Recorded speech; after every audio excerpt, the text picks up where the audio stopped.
Look closely. This is not a jewel. It's not gold. It is a lump of dirt with a plant asleep inside it, essentially an onion. And for one insane winter, 400 years ago, a single one of these was worth more than that house.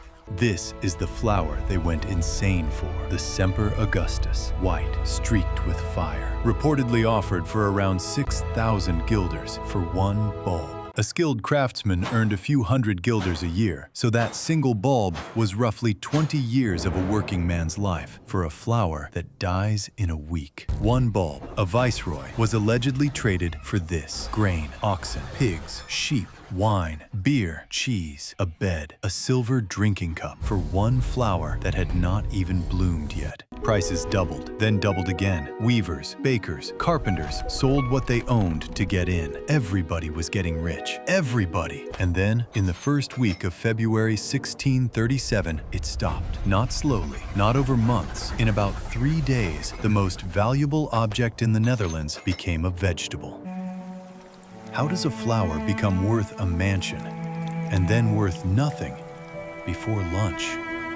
And here's the first thing almost nobody tells you. That beautiful pattern, the flames everyone was mortgaging their homes for, it wasn't beauty, it was a symptom. And the second thing, almost everything you think you know about this crash, the ruined merchants, the suicides, the collapsed economy, was written by someone who wasn't there 200 years later. So let's do this properly. Where the flower came from, why it broke, how it collapsed, and who profited from the story afterwards. To understand the madness, you have to understand the moment. The Dutch Republic in the 1630s was, per person, probably the richest place on earth. Their ships had cracked open the world. Spices, silk, porcelain. Money was pouring into a country that, a generation earlier, had been fighting for its existence. But this new money had a problem. These were merchants, not nobles. No castles, no titles, no bloodlines. So how do you prove you've made it? And then a flower arrived from the Ottoman Empire. Nothing in European soil looked like it. Perfectly cupped, impossibly saturated, almost artificial. In 1593, a botanist called Carolus Clusius planted some in Leiden. He wasn't a dealer, he was a scientist, and he mostly refused to sell them. So people stole them, dug them out of his beds in the dark.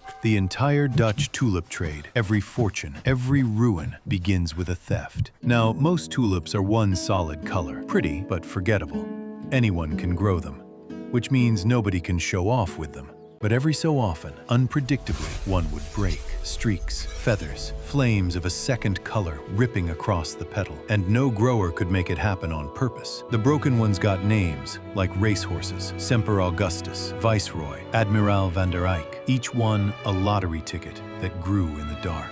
And here is the cruel part. A broken tulip cannot be grown from seed and stay broken. You have to wait for the bulb to make a copy of itself, maybe 1 or 2 a year. Sometimes none. So supply crawled, and demand, in the richest country in the world, full of men with money and no way to prove it, exploded. Because a broken tulip did something no coin could. It said, I have taste, I have patience, I have something you physically cannot buy, no matter how rich you are. For years, this stayed civilized. Rich connoisseurs, trading with each other, in gardens, in daylight, expensive but sane.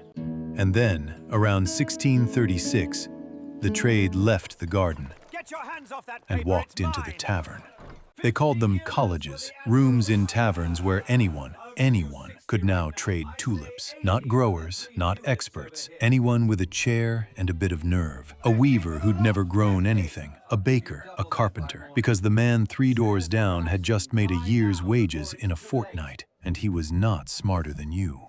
Prices weren't quoted daily anymore, they were quoted hourly, wiped off the slate and rewritten before the chalk dust settled. But if you'd walked in and looked for the actual tulips, you wouldn't have found any. And that is where this stops being a flower market at all. Because by the winter of 1636, they weren't trading tulips, they were trading promises.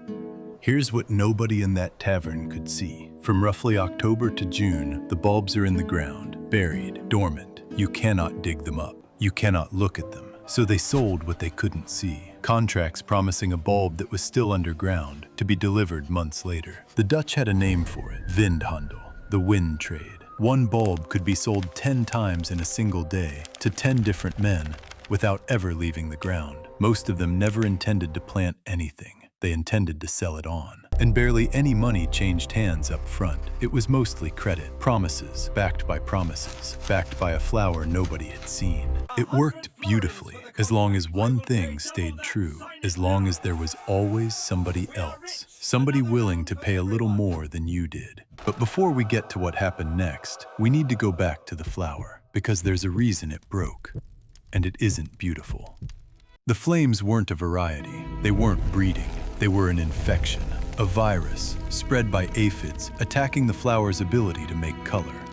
The stripes were the disease eating the pigment. Wherever the virus won, the white showed through. Those famous flames were quite literally the pattern of the plant's own sickness. And infected bulbs were weaker. They grew smaller. They reproduced badly, which made them rarer, which made them more expensive. Read that again. The sicker the flower, the rarer it was. The rarer it was, the more it cost. They were bidding a craftsman's entire life savings for a dying plant. They didn't know. Nobody would understand viruses for another 300 years, so they kept buying, all through the winter of 1636, right into February. On the 3rd of February, 1637, in the city of Haarlem, there was a routine bulb auction. It had happened 100 times before. The auctioneer opened the bidding, and nothing. No hands, no offers. For the first time, the room simply did not bid. Why? We're honestly not certain. Plague was in Haarlem that winter. Buyers may simply have stayed home.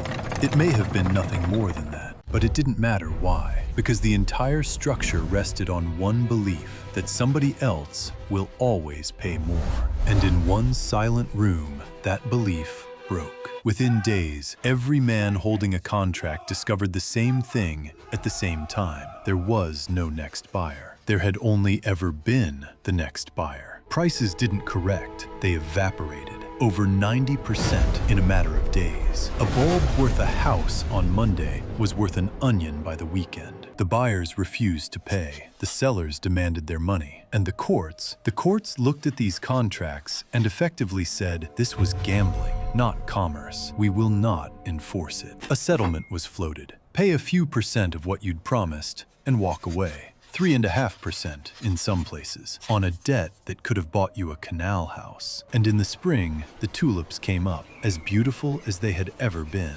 exactly as beautiful as when they were worth a fortune. Nothing about the flower had changed at all. So that's the story, the greatest bubble in history. Merchants ruined, an economy shattered, bodies pulled from the canals. Except almost none of that happened.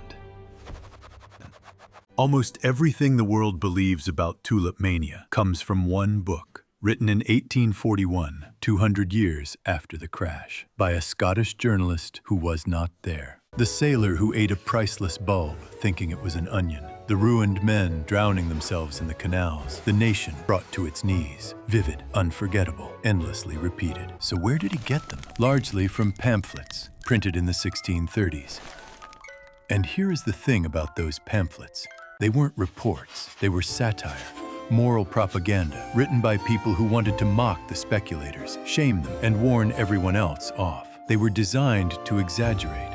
Remember that famous list, the oxen, the pigs, the wine, the silver cup, all for one bulb? That came from exactly this kind of pamphlet. It may never have been a real transaction at all. In the 2000s, the historian Anne Goldgar went into the actual Dutch archives, not pamphlets, records, contracts, court cases. Who really owed what to whom? What she found does not match the legend. She could trace remarkably few people actually ruined by tulips. No wave of suicides, no shattered economy. The Dutch Republic sailed straight through it. Its golden age continued for decades. The greatest financial disaster in history barely dented the country it supposedly destroyed. And the traders weren't a mob of drooling idiots. Most were reasonably well off. Many knew exactly what they were doing. They were taking a calculated bet, the same bet people take today. So if the money wasn't the real damage, what was? Look at how these deals were made. A handshake, a name, a reputation. In that world, your word was the contract. So when thousands of contracts were suddenly worthless and the courts refused to enforce a single one, it wasn't just money that vanished, it was trust. Men who had done business for 20 years stopped speaking. Families split. In a society held together by honor and reputation, the crash didn't take their savings, it took their word. Which leaves the strangest question of all. If it wasn't the apocalypse, why has every generation for 200 years insisted that it was? Because we need it. Tulip Mania isn't a history lesson, it's a comfort blanket. Every single time a new bubble inflates, we point at the flower and say, how could they be so stupid? And then we do it again and again. The same curve, the same certainty, the same neighbor getting rich, and the same voice saying, this time it's different. Because bubbles do not need liars. They don't need villains. They need something far more available, a crowd and a story. Nobody at the top of a bubble is buying because they think it's worth it. They're buying because they believe somebody else will pay more. That's the entire machine. And here is why it's so hard to escape. For a while, for a long while, they are completely right. It works. It keeps working. Right up until the exact moment there is nobody left. That was the 3rd of February. There was no crash, technically, no collapse, just one room on one morning where nobody put their hand up. That's all a bubble ever needs to end. Not a disaster, not a war, just one quiet room where the story stops being believed. Stop. So look at it one more time. It is exactly as beautiful as it was when it was worth a house. Exactly as beautiful as when it was worth nothing. The flower never changed, not once. The only thing that ever changed was what we agreed it was worth. That's the whole thing. Value isn't inside the object. It never was. It lives in the space between people, and it lasts exactly as long as we all keep agreeing. Which is why the tulip never really died. It just changes costume. A railway share, a radio stock, a .com, a house, a coin, a chip. Same flower, new petals. And the man in the tavern in 1636 did not think he was in a mania. He thought he was early.